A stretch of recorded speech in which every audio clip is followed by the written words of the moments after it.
Hello viewers, एक बार फिर से आपका बहुत बहुत स्वागत है हमारे यूट्यूब चैनल फंडामेंटल क्लासेस में। मैं अभिषेक जौहरी आपके साथ ज्योग्राफी की सीरीज़ में जुड़ा हुआ हूं और पिछली वीडियो में जो मैंने दी थी वो ज्वार भाटा की दी थी, टाइड एंड डेप्थ। और उससे नेक्स्ट वीडियो अब मैं लेके आया हूं फिजिकल ज्योग्राफी में सोलर सिस्टम, सौर मंडल।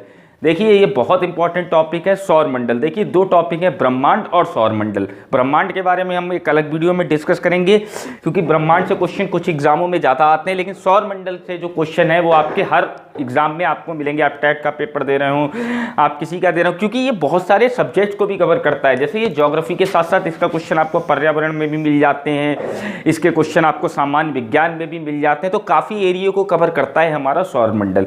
तो देखिए सबसे पहले सौर मंडल है क्या।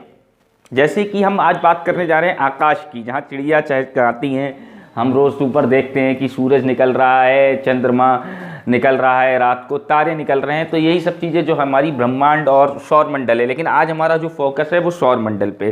तो देखिए सौर मंडल में क्या होता है, सूर्य, ग्रह, उपग्रह, क्षुद्र ग्रह, उल्कापिंड, ये सब हमारे सौर मंडल के अंतर्गत आते हैं। और सूर्य जो है वो उसका केंद्र है। देखिए पहले मैं आपको समझा दूं, ये जो सन है ये सौर मंडल का, सोलर सिस्टम का जो है वो सेंटर माना जाता है। अब यहां पर ग्रह हैं,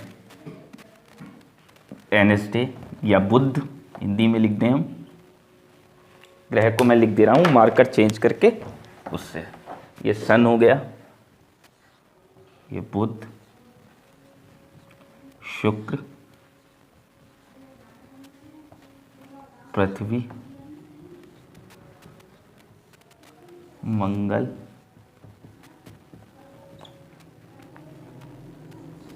बृहस्पति,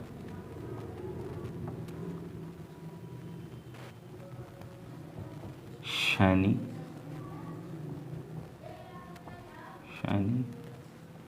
अरुण, वरुण। देखिए ये पूरी जो मैं स्ट्रक्चर बना रहा हूँ ये हमारा सौर मंडल है। सन है और ये सारे ग्रह हैं, ऐसे ही उपग्रह हैं जिनके बारे में मैं आपको बताऊंगा अभी। तो देखिए ये जो है इंग्लिश में मरकरी, इंग्लिश में भी लिख दे रहा हूँ, मरकरी, वीनस, अर्थ, मार्स, जुपिटर,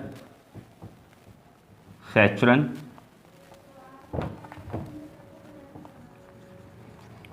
यूरेनस, नेपच्यून। देखिए तो ये जो है हमारा सौर मंडल है। सूर्य और उसके 8 ग्रह, 2, 2, 4, 2, 6, 2, 8, पहले 9 ग्रह थे। एक था प्लेटू जिसको यम या कुबेर बोलते थे, वो अब ग्रह की श्रेणी से हटा दिया गया है, उसकी चर्चा भी हम कुछ सेकंड में करते हैं।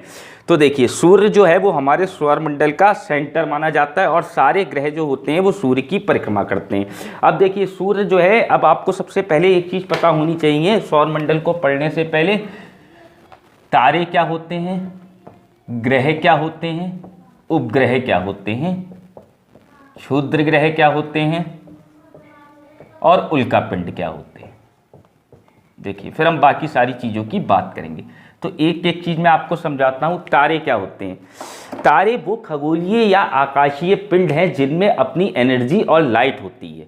मतलब वो सारे खगोलीय पिंड जिनमें अपनी प्रकाश और ऊष्मा होती है वो क्या कहलाते हैं, तारे। तो इस दृष्टि से हमारा जो सूर्य है वो क्या है, एक तारा है। और भी तारे, अब आप कहेंगे सूर्य तो बड़ा होता है, बाकी तारे हमें जो है वो छोटे छोटे दिखाई देते हैं, आकाश में टिमटिमाते हैं। तो उसका कारण ये है उनकी दूरी, जो जितना ज़्यादा दूर होगा उतना ही कम छोटा दिखाई देगा। ठीक है, तो तारे वो सारे खगोलीय आकाशीय पिंड जो जिनमें अपनी प्रकाश ऊष्मा होती है। अब ग्रह क्या होते हैं। देखिए ग्रह वो होते हैं जो जिनमें अपनी प्रकाश और ऊष्मा नहीं होती है। उनको प्रकाश या ऊष्मा कहाँ से मिलती है, उनके सूर्यमंडल के तारे से। जैसे हमारे सौरमंडल का तारा कौन है, सूरज। ब्रह्मांड में और सारे भी सौरमंडल हैं जिनके बारे में जब मैं आपको ब्रह्मांड पढ़ाऊंगा तो बताऊंगा। तो जो हमारा सौरमंडल है वो क्या है, सूर्य, और सूर्य से ही इन सारे ग्रहों को प्रकाश और ऊष्मा मिलती है। अब देखिए दूसरी चीज़, ग्रह वो होते हैं जो सूर्य के चारों ओर परिक्रमा करते हैं।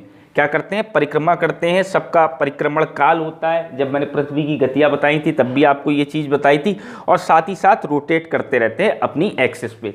अब जो इंटरनेशनल एस्ट्रोनॉट यूनियन है, अंतर्राष्ट्रीय खगोलीय संघ, उन्होंने ग्रह को इस तरीके से परिभाषित किया है कि उसके लिए एक कंडीशन होनी चाहिए, वो अपनी एक निश्चित ऑर्बिट में, जैसे ये अर्थ की ऑर्बिट है, जैसे मान लीजिए ये सन है और ये अर्थ की ऑर्बिट है इलेक्ट्रिकल, ये अर्थ ऐसे चक्कर लगा रहा है, तो ये अपनी एक निश्चित ऑर्बिट में चक्कर लगाता रहे, एक ऑर्बिट में निश्चित घूमता रहे। अब जो ये ग्रह उनको कहा जाता है। अब अंतर्राष्ट्रीय खगोलीय संघ ने ये कहा, या जो भी रिसर्च हुई उसमें जो यम था या प्लेटू था, जो सबसे छोटा ग्रह था, नवा ग्रह था, तो प्लेटू ने क्या करा, प्लेटू जो था अपनी कक्षा को छोड़ के जाने लगा, तो अपनी कक्षा को छोड़ने की जाने की वजह से उसको अंतर्राष्ट्रीय खगोलीय संघ ने 2006 में IAU इंटरनेशनल एस्ट्रोनॉट यूनियन, अंतर्राष्ट्रीय खगोलीय संघ ने उसको ग्रह की श्रेणी से हटा दिया और कहाँ पर पहुँचा दिया है, बौने ग्रह में। बौने ग्रह क्या होते हैं वो जब मैं आपको ब्रह्मांड पढ़ाऊंगा तो उसके बारे में समझाऊंगा। तो अब वो क्या है, बौना ग्रह या डार्क प्लैनेट जिसको बोलते हैं,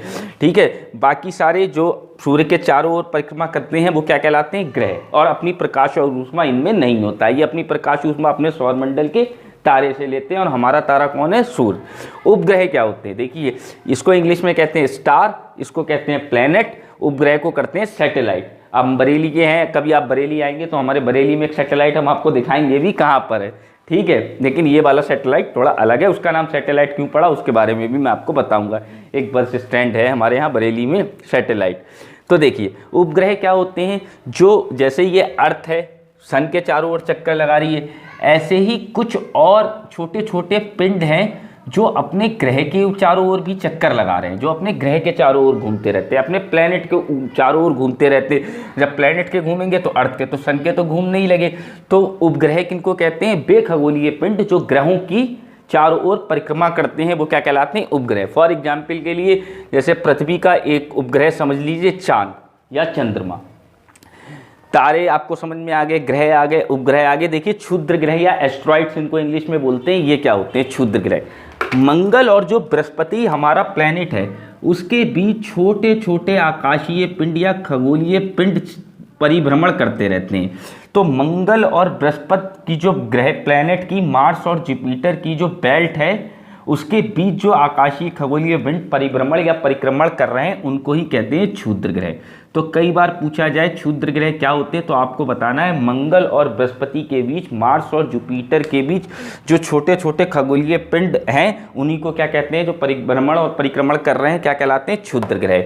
अब चौथी चीज आती है उल्का पिंड। उल्का पिंड क्या होते हैं, सूर्य के चारों ओर कई गैस या धूल के कण चक्कर लगाते रहते हैं। धूल के कण या गैस के कण यहाँ पर चक्कर लगाते रहते हैं। वो चक्कर लगाते लगाते कभी क्या होता है कि जो होते हैं कि पृथ्वी के बाह्य वायुमंडल जो है, एटमॉस्फेयर जो है, उससे टकराकर नीचे गिर जाते हैं। तो उन्हीं को कहते हैं उल्का पिंड या फिर मेट्रॉइड्स, ठीक है, या कमेट, या फिर इंग्लिश में कमेट भी कहते हैं, ठीक है।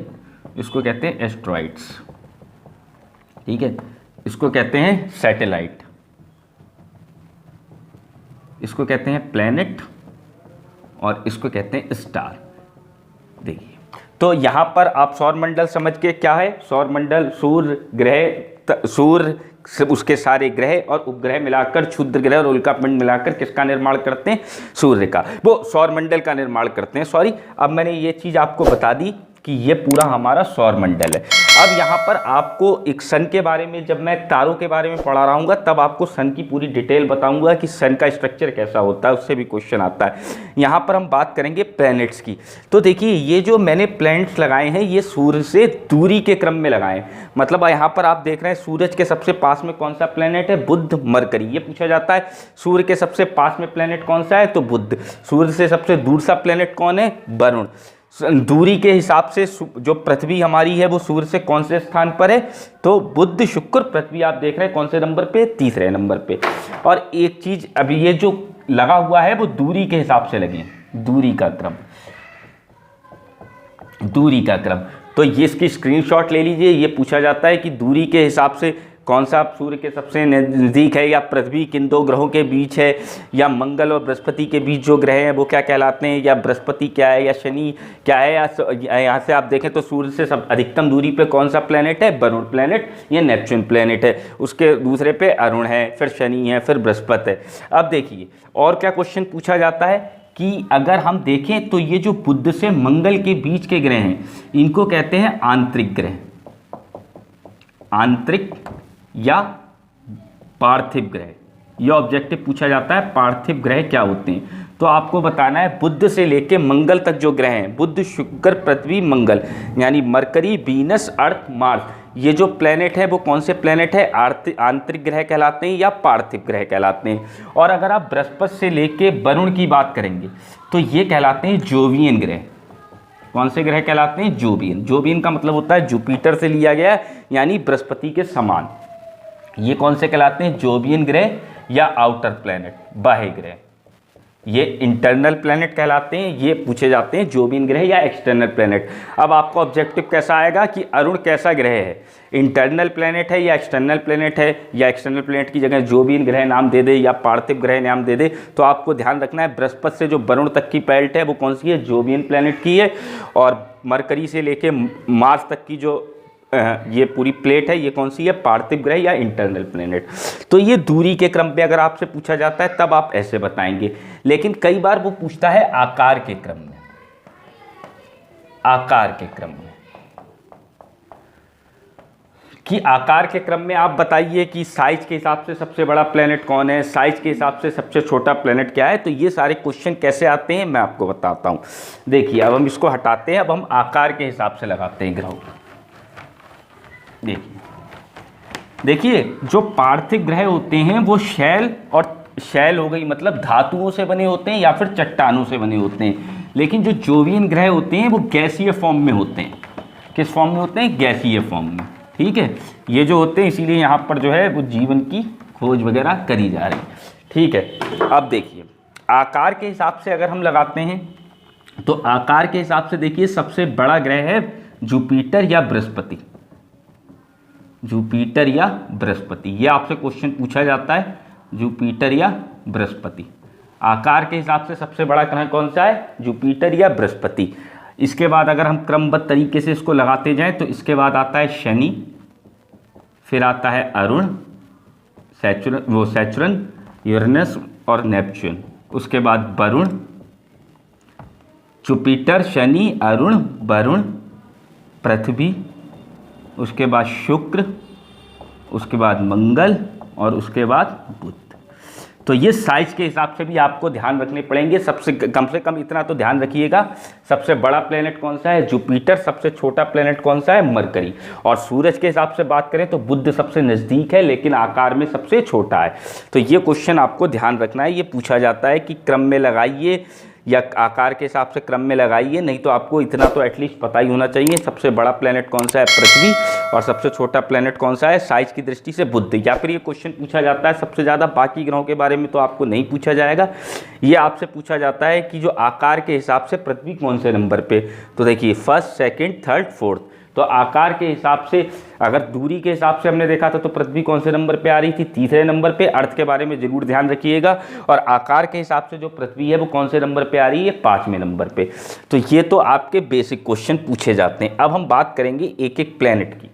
ठीक है, उस प्लेनेट में क्या स्पेशल होता है और किस तरीके के क्वेश्चन पूछे जाते हैं। जैसे ऐसा पूछा जाता है नीला ग्रह किसको कहते हैं, हरा ग्रह किसको कहते हैं, लेटा हुआ ग्रह किसको कहते हैं, चमकीला ग्रह किसको कहते हैं, या ऐसा कौन सा ग्रह है जहाँ पर वायुमंडल नहीं है, या ऐसा कौन सा ग्रह है जिसका कोई उपग्रह नहीं है, कोई सैटेलाइट नहीं है, या फिर कोई चांद नहीं है। तो उन सारी चीज़ों को हम डिस्कस करने के लिए सबसे पहले हम जानते हैं बुध के बारे में, जो हमारा दूरी के हिसाब से पहला ग्रह है। तो इसके बारे में आपको जो एग्ज़ाम में पूछा जाता है वो आपका छूटना नहीं चाहिए। देखिए बुध के बारे में पहला बात तो आप सब लोग जान गए सूरज से सबसे पास में है। दूसरी बात आप जान गए साइज के हिसाब से सबसे छोटा है।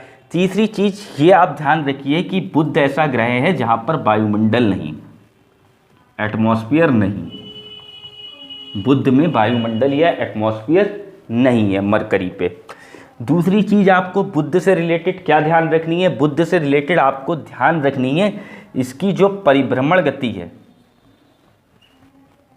मतलब सूरज के चारों ओर घूमना, वो सबसे ज़्यादा है। परिभ्रमण गति जो है वो सबसे कम है।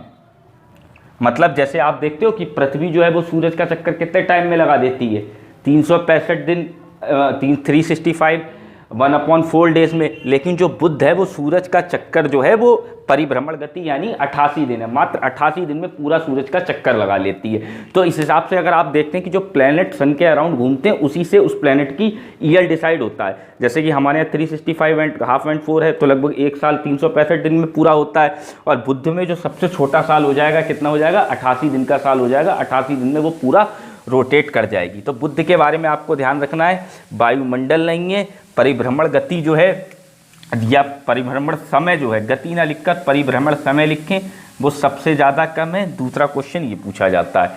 तो दोनों क्वेश्चन, दो तो मैंने बताई दिए, दूरी के हिसाब से और उसके हिसाब से, और फिर वायुमंडल नहीं है, परिभ्रमण समय सबसे कम है, कितना है, मात्र 88 दिन। कितना है, मात्र 88 दिन। तो ये दोनों चीज़ें आपको बुध से याद रखनी है। अब देखिए अगला ग्रह, अगले प्लेनेट की हम बात करते हैं शुक्र। शुक्र से क्या क्या पूछा जाता है, मरकरी, वीनस। शुक्र जो है दूरी के हिसाब से मैं आपको बता चुका हूं, आकार के हिसाब से बता चुका हूं। आगे चलते हैं, इसको कहते हैं चमकीला ग्रह, क्योंकि सबसे ज़्यादा ये चमकता है। शुक्र को क्या कहते हैं, चमकीला ग्रह, क्योंकि सबसे ज़्यादा ब्राइटनेस होती है। और बुध और शुक्र जो ग्रह हैं इनको साज का तारा और भोर का तारा भी कहा जाता है। अगर आपसे पूछा जाए साज या भोर का तारा कौन सा ग्रह है, मॉर्निंग एंड इवनिंग स्टार, तो आपको ध्यान रखना है शुक्र और बुध, खास तौर से शुक्र। तो चमकीला ग्रह भी इसको कहते हैं। शुक्र को दूसरी चीज़ अगर हम पूछें तो शुक्र को जो है वो पृथ्वी की बहन कहा जाता है, पृथ्वी की भगनी या बहन या सिस्टर प्लेनेट। ऐसा क्यों कहा जाता है शुक्र को, क्योंकि जो शुक्र का द्रव्यमान वगैरह है या जो शुक्र की क्वालिटीज़ है वीनस की, वो लगभग अर्थ के समान है। तो शुक्र के बारे में आपको ये ध्यान रखना है, चमकीला ग्रह किसको कहते हैं, या पृथ्वी की भगनी या बहन कौन सा ग्रह कहला जाता है, शुक्र। तीसरे ग्रह पे आते हैं अर्थ। हम दूरी के हिसाब से चल रहे हैं। तीसरा ग्रह अर्थ। अर्थ के बारे में मैं आपको सब बता ही चुका हूँ, लेकिन यहाँ पर अभी अर्थ तो हमारा चलता ही रहेगा, लेकिन अर्थ के बारे में आपको ये ध्यान रखना है, इसको नीला ग्रह कहते हैं। नीला ग्रह इसलिए कहते हैं क्योंकि जैसे हमारे अर्थ पे 2/3 जल है, तो जब हम यूनिवर्स से देखते हैं तो हमें पृथ्वी नीली नीली नज़र आती है। तो इसीलिए अर्थ को क्या कहते हैं, नीला ग्रह या ब्लू प्लेनेट के नाम से जाना जाता है। ये आपको बात ध्यान रखनी है। रोटेशन, रेवोल्यूशन, मैं सब कुछ आपको बता ही चुका हूँ। और एक चीज़ अर्थ के बारे में और ध्यान रखिएगा, अर्थ का जो घनत्व होता है, जितने भी ग्रह हैं, तो सबसे ज़्यादा जो डेंसिटी है वो किसकी है, अर्थ की। तो ये आपसे पूछा जाता है सबसे ज़्यादा घनत्व कौन से ग्रह का है, तब आपको ये भी ध्यान रखना है सबसे ज़्यादा घनत्व या डेंसिटी कौन से ग्रह की है, पृथ्वी की। तीसरे ग्रह से यही क्वेश्चन पूछे जाते हैं। चौथे ग्रह पे हम आते हैं, मंगल या मार्स। मंगल से क्या क्वेश्चन पूछा जाता है, मंगल को जो है हम लाल ग्रह कहते हैं, रेड प्लैनेट। अगर आपसे पूछा जाए रेड प्लैनेट किसको कहते हैं, तो रेड प्लैनेट किसको कहते हैं, मंगल ग्रह को कहते हैं। ठीक है, रेड प्लैनेट मतलब मंगल ग्रह, ये आपको ध्यान रखना है।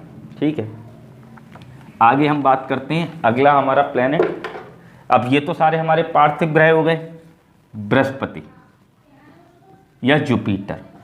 जुपिटर के बारे में आपको ध्यान रखना है, जो रोटेशन टाइम है, जैसे सबसे ज़्यादा रेवोल्यूशन टाइम किसका कम था, 88 दिन में पूरा सूरज का चक्कर कौन काट ले रहा था, बुध। तो सबसे ज़्यादा कम रेवोल्यूशन टाइम किसका है, बुध का। मरकरी का सबसे कम रोटेशन टाइम किसका है, बृहस्पति का, लगभग अप्रॉक्सीमेट 10 आवर्स, लगभग 10 घंटे। इससे दिन रात डिसाइडेड होते हैं। कहीं पर मैंने आपको बताया था, जैसे जो अर्थ रोटेट करती है अपनी एक्सिस पे, जैसे हमारी अर्थ का कितना है रोटेशन टाइम, 24 घंटे, ऐसे इसका है 10 घंटे। 10 घंटे में लगभग अप्रॉक्सीमेट 10 घंटे में पूरा चक्कर लगा देती है। इसको जोवियन ग्रह कहते हैं, ये तो मैंने आपको बता ही दिया। दूसरी चीज़ इसको जो है, ये जो बृहस्पति के बारे में आपको एक चीज़ ध्यान रखिए, इस तारा और ग्रह दोनों की तरह काम करता है, क्योंकि इसके पास अपनी कुछ एनर्जी है, रेडियो एनर्जी है। तो अगर पूछा जाए रेडियो एनर्जी कौन से ग्रह के पास होती है, या ऊर्जा, जैसे मैंने बताया ग्रहों के पास अपनी ऊष्मा ऊर्जा नहीं होती है, लेकिन बृहस्पति एकमात्र ऐसा ग्रह है जिसके पास अपनी रेडियो ऊर्जा है और आकार में सबसे बड़ा ग्रह है, वो तो मैंने बता ही दिया आपको। तो बृहस्पति के बारे में आपको ये ध्यान रखना है। अब देखिए नेक्स्ट, बृहस्पति से आगे बढ़ते हैं। शनि, आकार के हिसाब से देखें तो दूसरा सबसे बड़ा ग्रह है आकार के हिसाब से। अब शनि की एक खासियत ये है कि जो शनि है उसके चारों ओर रिंग्स बनी हुई हैं। जैसे शनि प्लैनेट है, जो सैचुरन प्लैनेट है, उसके चारों ओर रिंग्स बनी हुई हैं, ऐसे इस तरीके से डायमंड रिंग्स बनी हुई हैं। तो पूछा जाए रिंग्स किस प्लैनेट के अकॉर्डिंग है? शनि। कुछ रिंग्स जो है वो अरुण, या जो अरुण की हम बात करेंगे नेपच्यून, वो यूरेनस, उसके अराउंड भी है, लेकिन मेनली आप देखिए ये शनि के जो हैं वो चारों ओर रिंग्स बनी हुई हैं। और शनि के बारे में एक चीज़ ध्यान रखिए, जैसे मैंने आपको बताया डेंसिटी सबसे कम किसकी होती है? डेंसिटी जो होती है वो सबसे कम किसकी होती है? शनि की। सबसे ज़्यादा किसकी होती है? अर्थ की। ये लगभग 0.7 के आसपास होती है, ठीक है, किलोग्राम पर मीटर क्यूब, ठीक है। तो शनि की जो डेंसिटी है वो सबसे ज़्यादा कम है, घनत्व। आगे ध्यान रखिए अरुण के बारे में, जो मेन बात है जो पूछी जाती है एग्जाम में, अरुण, जो अरुण हमारा प्लेनेट है सैचुरन, अरुण को लेटा हुआ ग्रह या सोता हुआ ग्रह कहा जाता है।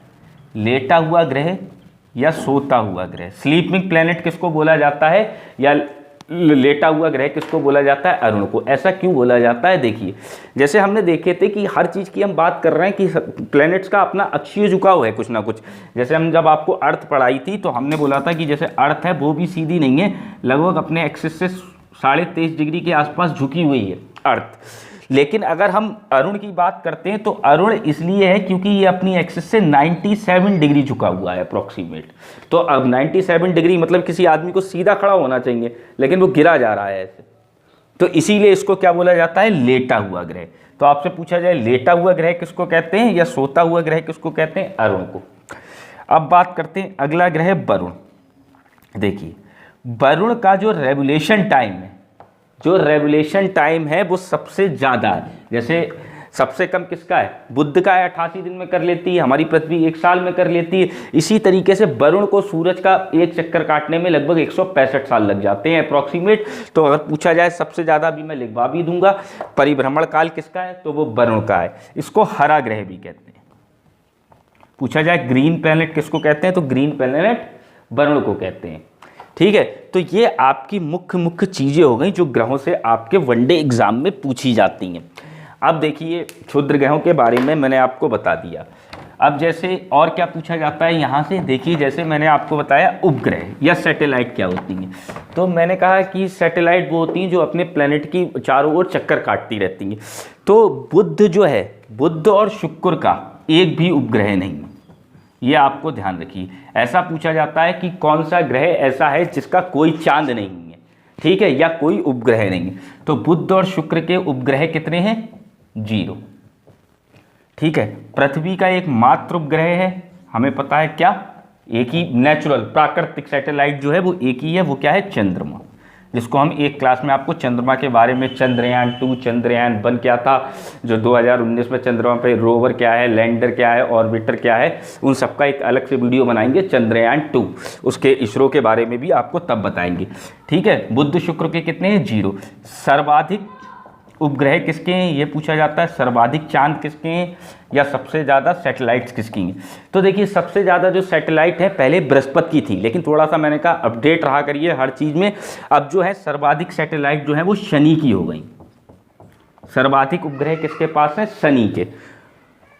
सबसे कम इसका मतलब किसके पास हो गए? बुध और शुक्र के पास 0, और सर्वाधिक उपग्रह है शनि। अगर आज की डेट में मैं बात करूं तो शनि के आसपास लगभग 82 चांद की या 82 इसके जो है वो उपग्रह हो चुके हैं, और बृहस्पति के जो है वो लगभग 79 है आज की डेट में। बिल्कुल अगर आज आप गूगल पर सर्च करेंगे तो शनि के 82 हैं और लगभग इसके 79 है। पहले बृहस्पति के सबसे, अगर आप पुरानी किताब पढ़ रहे होंगे कहीं से ज्योग्राफी, तो आप इसलिए अपडेट होते रहिए करिए, ये चीज़ें बदलती रहती हैं। अगर पुरानी आप कहीं से बुक करेंगे तो आप आपका क्वेश्चन गलत हो जाएगा, क्योंकि आप लगा के आएंगे, क्योंकि पुरानी किताबों में आपको मिलेगा बृहस्पति के सबसे ज़्यादा उपग्रह हैं, लेकिन रिसेंट जो डाटा है या अपडेट है वो है शनि के सबसे ज़्यादा उपग्रह हैं।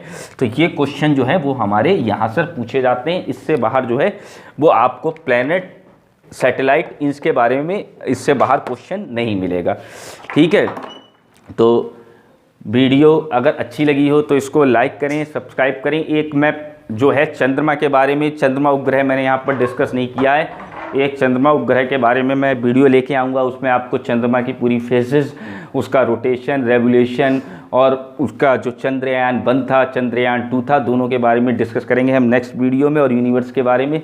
तब तक खुश रहें, मुस्कुराते रहें, धन्यवाद रहें। वीडियो अच्छी लगी तो ज़्यादा से ज़्यादा लाइक, शेयर और शेयर करते रहें। Thank you so much.